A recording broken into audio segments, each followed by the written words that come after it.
Good evening. We are discussing vaccine safety this evening, so we would just like to address this question. Are there any reasons, any concerns regarding vaccine safety? And we will address this with two scientists that I'm welcoming here tonight, Mr. Stefano Montanari from Italy and Mrs. Antonietta Gatti. They're both researchers at Nanodiagnostics, and they have just published a new paper in Vaccines and the Journal of Vaccine and Vaccinology. Yes, vaccinations. And I will ask now what your recent findings are about nanoparticles. Before starting, it's important to understand what particles are. Particles we are looking for in vaccines, but not only there. Back in the 90s, my wife and I discovered that micro and nanoparticles, i.e.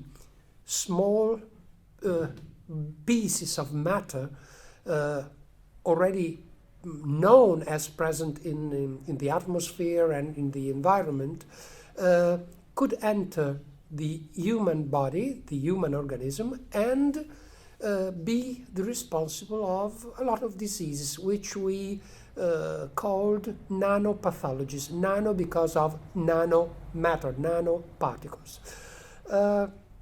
Those particles are produced by waste incinerators, car traffic, heating, lots of procedures, lot of processes that involve high temperature, mainly, not only but mainly. Those particles can enter the body through inhalation and through ingestion, mainly. I mean, they float in the air because they are very, very small, very thin, very tiny. You can inhale them, and they enter your lungs down to the alveoli, which is the innermost part of the lungs. Once they are there, they can enter the blood, and in the blood they can be responsible of blood coagulation. They form clots, blood. Those clots, if they are in the vein, go directly to the lungs and be the cause of pulmonary thromboembolism. If they are in the arteries, they can go everywhere, mainly in the brain or in the heart, mainly but not only. But that happens only in a small percentage of people, about 10% of people who don't have some chemicals in their organism, their bodies.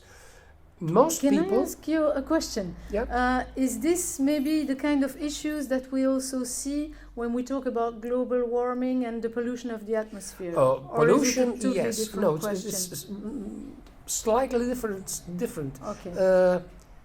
Pollution is one thing, and global warming is something different. But in some instances they have the same origin, because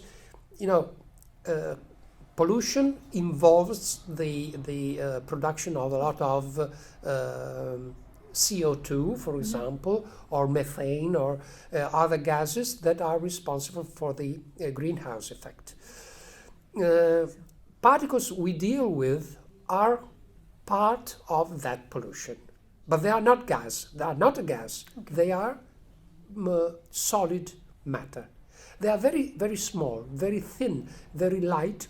They float in the air, so they can enter the body through inhalation, through respiration. Or they can be ingested because they fall on, for example, on vegetables. Okay.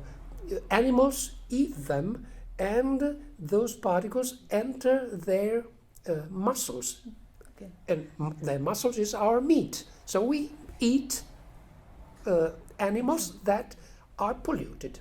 So those particles can be carried by the blood everywhere, in every district of the body. Once they are there, they are captured by the tissues, the various tissues, and those tissues cannot eliminate them, cannot get rid of them.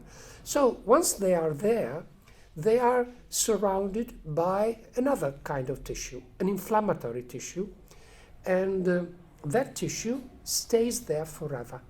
Forever, because those particles are, in a way, eternal. They cannot be reduced, cannot be transformed into other things. So they stay there forever. Depending on where they go, those particles go, they can cause different diseases, different pathologies.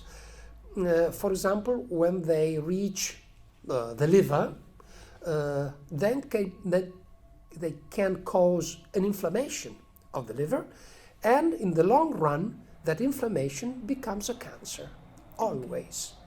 It takes time, maybe some months. For example, in soldiers, they inhale a lot of dust because of explosions. Cancer may take a few months. In normal people, it may take years or even decades. Okay.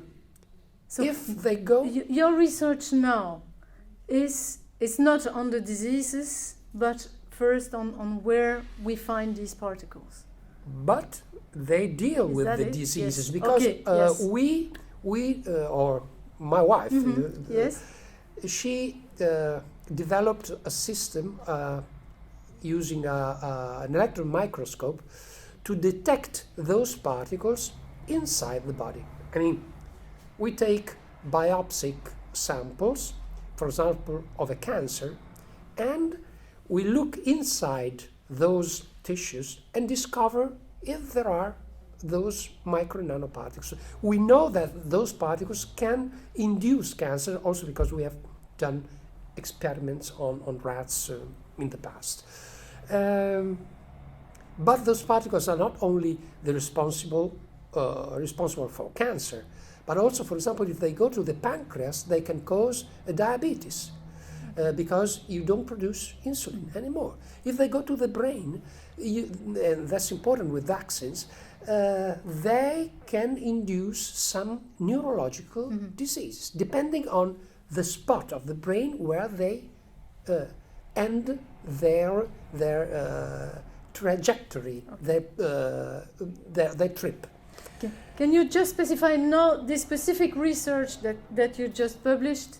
You know what the new findings are, because tomorrow we will have the full explanation of the... So what's important to understand is that those particles can induce diseases and also neurological ones. So about 15 years ago, we started to analyze vaccines. At the beginning, it was the University of Mainz, German University of Mainz, that gave us some samples of vaccines to us because they wanted us to analyze them, because those vaccines produced some problems to people who had those particles, those vaccines injected. So they wanted to know why. And we discovered that both vaccine and the tissue, which was hit by the particles contained in the vaccines, because we discovered that those vaccines were polluted by particles. Those particles were contained equally in the vaccine and in the tissue. So we started to analyze vaccines, and after a while, an Italian university, the University of Parma, sent us a student for her thesis, and we analyzed 19 different vaccines with her, finding all of them polluted by micro and nanoparticles. Then we went on analyzing them, and now we analyzed about 30 vaccines with many samples of each vaccine, and we discovered that they were all polluted, all but with a single exception. And that exception was the sole veterinary vaccine, animal vaccine, which we had analyzed. The only one which was clean, without anything inside. So that's pretty surprising. So it's possible to have one without? It's absolutely possible. So so it's technological, not that there is bound to be particles everywhere, those nanoparticles. From the technological point of view, it's absolutely possible, because if you make a vaccine for cats clean, you can make one for humans as well. Also. Okay, what can you name a few of these nanoparticles? Well, it's important to understand that it's not so much what the particles are made of, which is critical, but it's the fact that those particles are foreign bodies. So the human tissues react against those particles, not much because they contain iron, titanium, tungsten, lead. Those are elements which we found in all those particles, but because they are foreign bodies. Those foreign bodies, those particles are like a bullet. If I shoot somebody, and that bullet makes a hole in the heart, it's not very important if the bullet was made of stainless steel, of titanium, of iron, whatever. What's important is that they punched a hole in the heart. So if I understand it well, it's also the way they enter the body.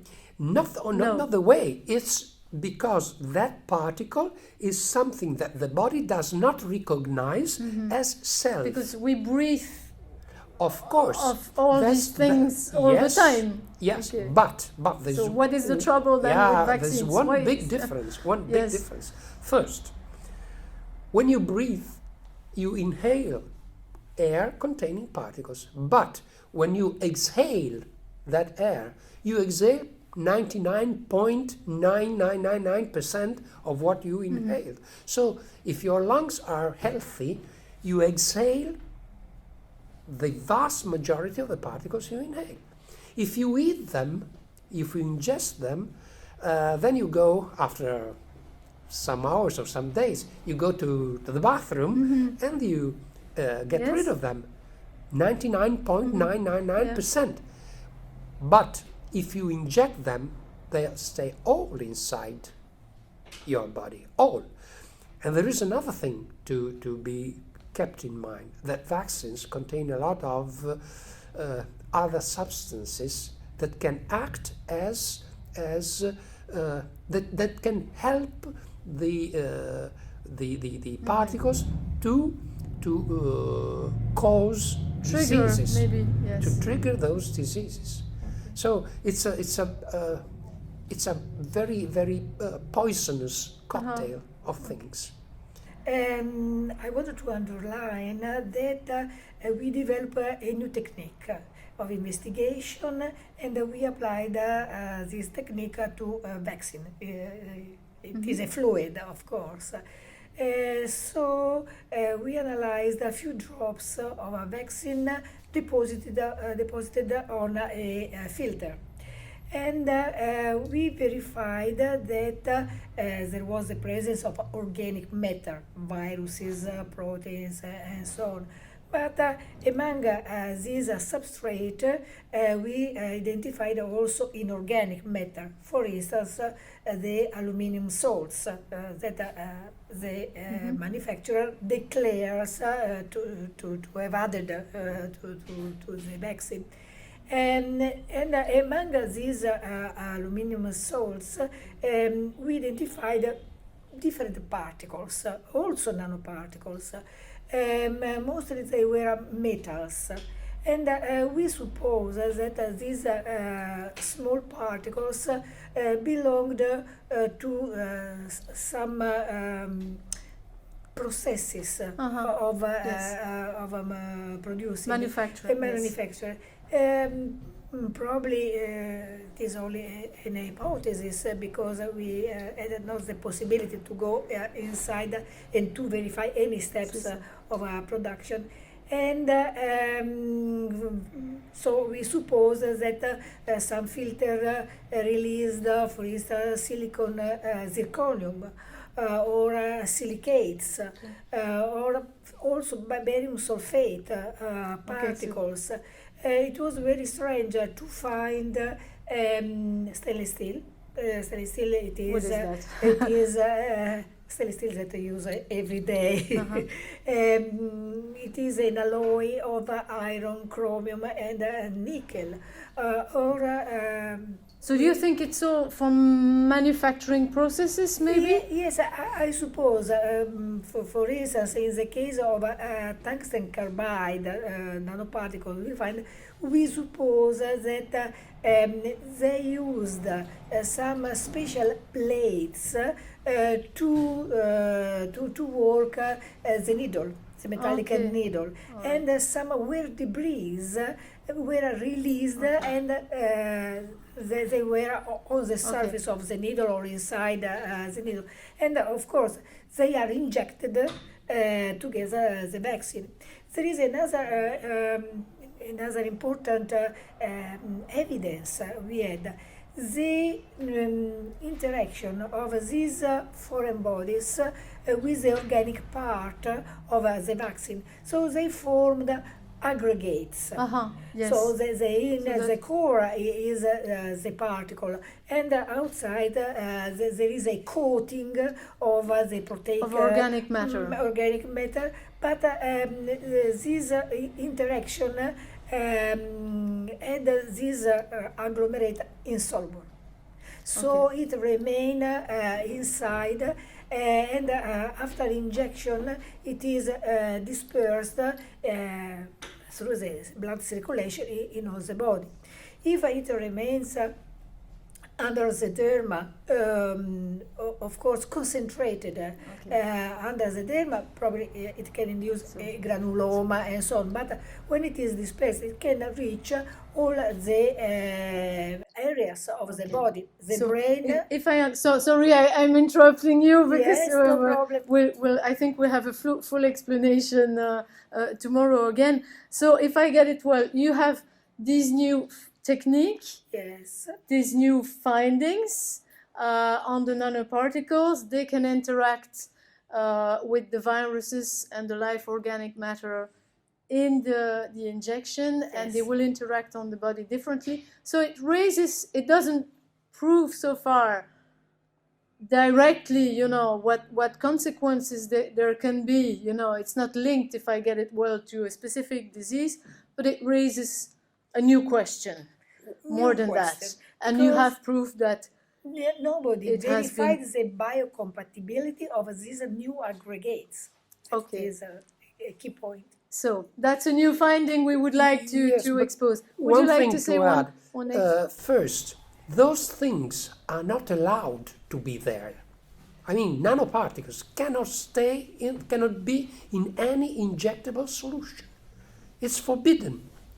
They can't be there. They may not be there. Second, the technique we use is not something that we invented overnight.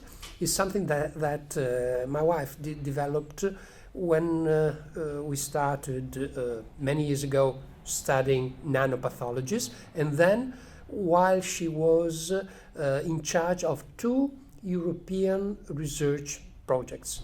We work with, for example, the University of Cambridge, with the University of Mainz in Germany. We work with some French companies. So it's not something that we invented overnight.